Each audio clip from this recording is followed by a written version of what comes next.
Place à présent à notre sujet principal. On vous le disait, le 8 mars représente la journée internationale de la femme. Le 16 aujourd'hui donc représente il est consacré à la femme égyptienne.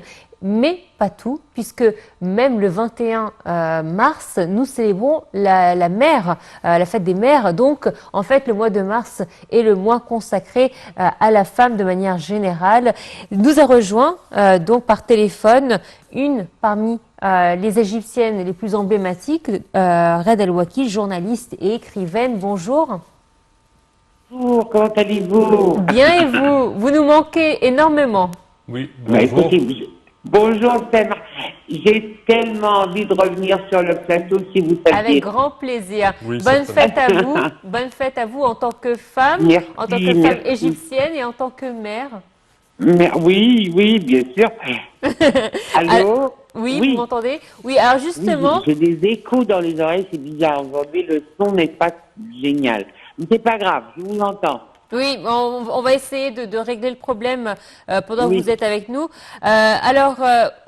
Aujourd'hui, nous célébrons la femme égyptienne. Certainement, vous le savez mieux que moi, il n'y a pas une femme égyptienne qui a marqué l'histoire. Il y a énormément de femmes qui ont marqué l'histoire en Égypte. Parmi Oui. elles, des reines, des souveraines. On a vu également des femmes dans toutes les disciplines, dans tous les domaines. Et c'est vrai que en Égypte, lorsqu'on étudie l'histoire de l'Égypte, les femmes ont toujours eu une présence importante. Ça, c'est tout à fait vrai. Et c'est une chose, d'ailleurs, qu'on nous envie. Hein. Oui. Nous sommes un pays avec une histoire tellement riche en exploits de ces femmes qu'on nous envie tout ça. Bon, c'est pas grave. Maintenant, nos pays voisins, ils essaient de se rattraper. Je ne vais pas m'attarder là-dessus, mais nous restons le pays dans le désordre de Fatih Hamema, Hatshepsut, Marcel Mata, Ratib al-Hafni. On pourrait des tirades et des tirades avec rien que du nom des femmes extraordinaires. Pourquoi? Parce que nous sommes le pays, hein, l'Égypte. L'Égypte même déjà est une femme. L'Égypte est une femme. Et puis, l'Égypte est située à un carrefour extraordinaire entre Europe, Asie, Afrique, entre deux mers.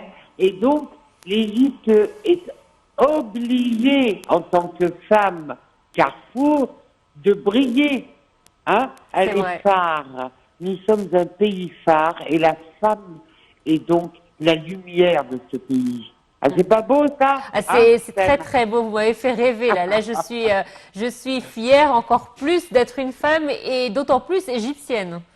Oui, mais bien sûr, parce que égyptienne, c'est quelque chose d'extraordinaire. Vous C'est savez, je me souviens les années de la jeunesse, mes années sorbonniennes à Paris, j'ai vécu quand même plus de 20 ans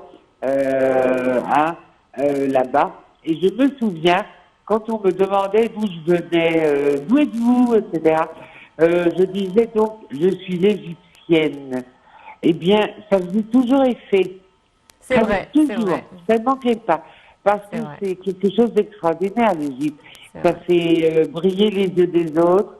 Ça fait, comme je disais, ça fait envie. Voilà. C'est vrai. Oui. Docteur Ouaghada, bonjour. Bonjour. Bonne comment fête à allez-vous? vous certainement et à toutes les femmes de l'Égypte de par le monde entier. Merci, merci. Alors, Attends, ça quand on... sera votre tour au mois d'avril, Sam. Ne vous inquiétez pas. Mais il faut dire que ceux qui ont le mieux parlé des femmes, ce sont des hommes. Donc on va laisser Samar parler de nous. Oui. Oui, bah en principe, les coiffeurs, les... Bon, d'accord, je vous écoute, je C'est vous vrai. écoute. Ça Oui. va, bonne journée de la femme égyptienne, cher Dr Ghada. Mais quand on parle de la femme égyptienne, on parle de royauté dans l'Égypte ancienne, on parle de l'épouse du roi ou la reine tout court, telle que Oui. Hatshepsut par exemple. Oui. Comment voyez-vous les leçons à tirer de notre grande civilisation égyptienne certainement et les reines égyptiennes? Oh là là, alors là, vous me posez un piège, hein, Sana, parce que c'est une grosse question. Mon Dieu, mon Dieu. D'abord, il faudrait faire exemple, hein, pour commencer, je suppose, et essayer d'être aussi illustre que ces femmes-là. Mais il faut avouer quand même que la femme qui a régné sur l'Égypte, que ce soit Néfertari, Néfertiti, Hatshepsut ou toutes les autres, en tant que reine ou épouse du roi, ont quand même eu une éducation autre, puisqu'elle faisait partie d'une civilisation autre. Aujourd'hui, je regrette énormément qu'on n'ait pas cette science, qu'on n'ait pas cette éducation, justement. Cette philosophie, cette pensée, c'est ça qui est important. Il faudrait peut-être revenir aux sources et faire comme je n'arrive pas de l'écrire et de le dire et de le crier sur le toit. Il faudrait enseigner la civilisation ancienne à l'école, dans le primaire, les 3 langues égyptiennes anciennes, l'histoire, tout le parcours. Il faudrait enseigner ceci. C'est quand même triste de ne pas propager cette culture, cette civilisation sur le sol même d'Égypte, sur la terre d'Égypte. C'est que les petits Anglais, les petits Français apprennent plus sur les reines égyptiennes que les petits Égyptiens. C'est quand même triste tout ça. Oui. Alors, il faudrait commencer par là, entamer une campagne extraordinaire nationale, hein, à l'échelle nationale, donc d'instaurer, je ne dis pas de réinstaurer parce que ça n'a jamais été fait, hein, voilà, tout simplement. Donc d'instaurer l'éducation de cette civilisation extraordinaire dans les écoles et d'avoir le maximum d'écoles mixtes, au moins primaires possible, dans toute l'Égypte, surtout dans le sud. Il faut que les petites filles aillent à l'école, il faut qu'elles apprennent, et je vous assure que ça deviendra des reines et des reines et des princesses. Voilà. Il faut dire, docteur Rada, que votre choix pour être notre intervenante ce matin n'a pas été un pur hasard, puisque vous êtes modeste, vous ne le dites pas, mais nous, on va le dire. Vous avez fait les études en philosophie et de langue à la Sorbonne et à Oxford. Vous êtes devenu journaliste et vous avez pris part quand même à la défense des droits des femmes en Égypte. On le voit notamment et surtout dans vos livres, que ce soit Imperturbable ou Life, la vie revisitée, qui sont complètement dédiés à la femme. C'est vrai que vous vous êtes beaucoup concentré sur la cause féminine. Oh, écoutez, ça y est, ils savent tout maintenant. Vous avez tout divulgué, révélé mes secrets. Merci pour ce portrait qui me flatte, en fait. Écoutez, je n'ai aucun mérite de tout ça. La vie m'a appris énormément de choses. Il faut donner le mérite à la vie. Hein, c'est la vie. Ce sont les circonstances. Tout ce qui m'est arrivé dans ma vie, tout ce qui va encore m'arriver, sont des choses qui sont positives, même si parfois elles avaient l'air difficiles. La femme est un sujet qui m'intéresse énormément, qui m'a toujours intéressé, et les droits de la femme surtout. Il y a aussi d'autres choses sur mon CV qui pourraient augmenter la dose. J'ai eu le grand privilège de faire partie du gouvernement de l'ombre du parti WAFT. Alors là, on travaillait vraiment sur les dossiers de la femme. Et puis, j'ai eu l'audace de me consacrer à un think tank, un groupe donc de pensée. Hein, je ne sais même pas si on dit c'est un groupe de pensée, en tout cas un think tank, qu'on a appelé le gouvernement de la femme égyptienne. J'ai pu vraiment aller sur le terrain, former un gouvernement uniquement constitué de femmes et ce sur 3 ans, avec des portefeuilles tels la défense, l'éducation. J'ai même pu innover, avoir un portefeuille pour la francophonie et autres. On a fait beaucoup de choses sur le terrain. On a travaillé avec 32 autres femmes et je le referais si je pouvais. Vous savez, il y a plus de la moitié de la population de l'Égypte, et c'est pas moi qui le dis, hein, ce sont les statistiques des Nations Unies qui sont évidemment qui savent tout. Hein. Il y a plus de 56, je pense 57% de femmes dans ce pays, dans notre bon vieux pays. Eh ben, nous sommes plus de la moitié.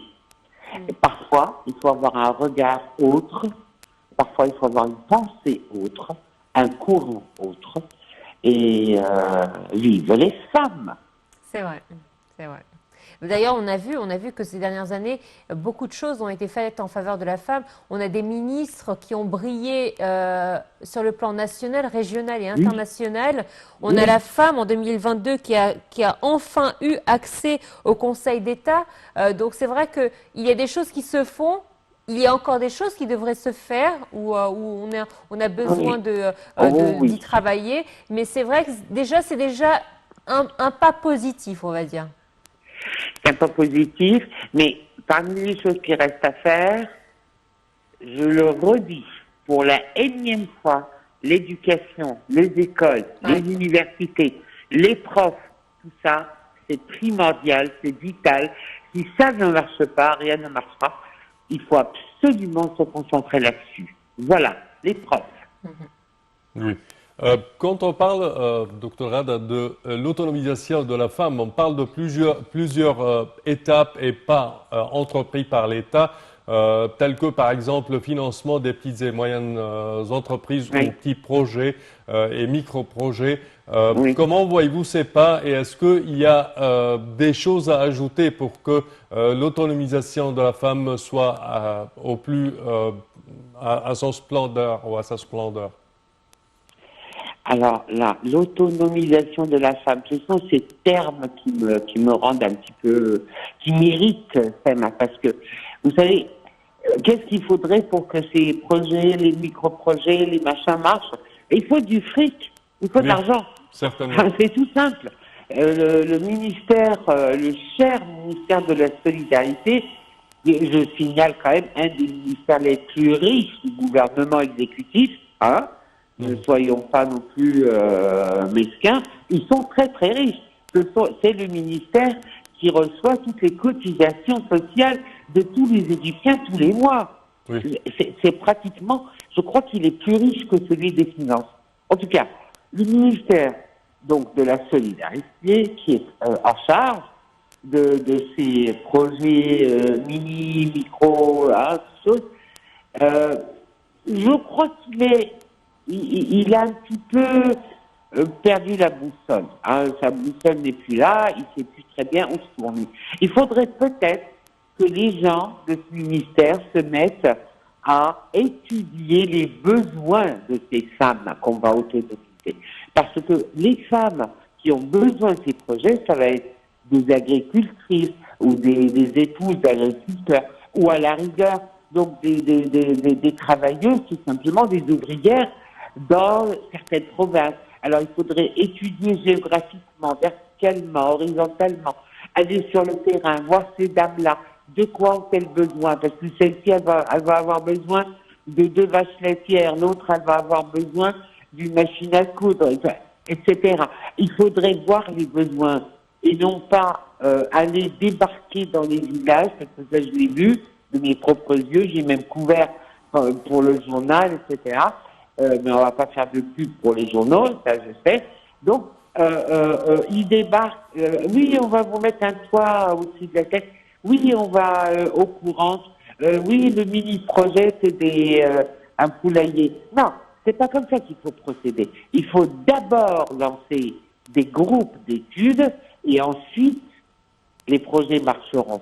Et surtout, il faut de l'argent.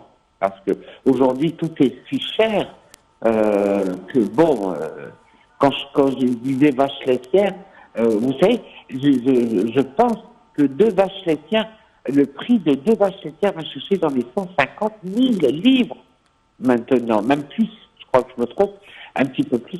Donc c'est incroyable. Il faut que le ministère de la Solidarité, que je salue Madame El Kharbet, qui est une femme extraordinaire et qui travaille très bien à la tête de ce ministère, mais qui tient les rênes du ministère le plus riche de l'Égypte. Allez-y, foncez sur le terrain. Docteur Rad El-Wakil, c'est toujours un plaisir de vous avoir. Encore une fois, bonne fête à vous, Merci à vos vous. filles, parce que c'est vrai que être une femme, c'est beaucoup de travail. Ça a toujours été beaucoup de travail. On ne peut pas négliger son travail, que ce soit à la maison, dans la société, dans tous les domaines. Et c'est vrai qu'aujourd'hui, la femme, plus rien ne l'arrête. Aucun métier n'est difficile pour la femme. La femme a prouvé à maintes reprises qu'elle pouvait, comme l'homme, travailler autant que lui, même parfois plus que lui, et jouer un rôle primordial dans la société. Merci à vous. Et à Voilà, présent, maintenant, on retourne à nos rubriques habituelles. Oui, chers téléspectateurs, à présent, nous passons à l'export des dattes. Alors, le gouvernorat de la Nouvelle-Vallée a annoncé l'ouverture de nouveaux marchés pour l'exportation des dattes.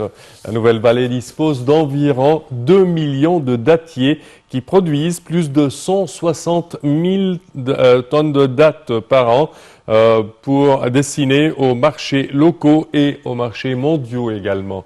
Et pour plus de détails, voici un commentaire.